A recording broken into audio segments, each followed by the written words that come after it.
আসসালামু আলাইকুম। আশা করছি সবাই ভালো আছেন। আপনাদের মনে আছে 5ই আগস্টে দুই বোনের কাঁধে ভাইয়ের লাশ।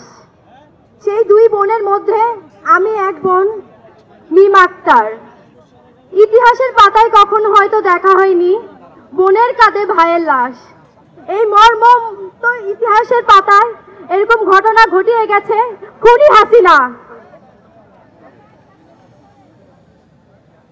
আমি শহীদ ইসমাইল হোসেন রাব্বির বোন। 2024 সালের গণঅভ্যুত্থানের পর ছাত্র জনতার নেতৃত্বে যে নতুন রাজনৈতিক দলটি বাংলাদেশে আত্মপ্রকাশ করতে যাচ্ছে তার নাম জাতীয় নাগরিক পার্টি।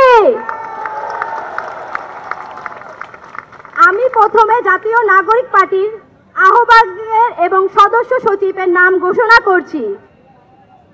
জাতীয় নাগরিক পার্টির আহ্বায়ক ও সদস্য সচিব জুলাই গণঅভ্যুত্থানের অগ্রনায়কগণ এবং এক দফার ঘোষক। আহ্বায়কের নাম হচ্ছে নাহিদ ইসলাম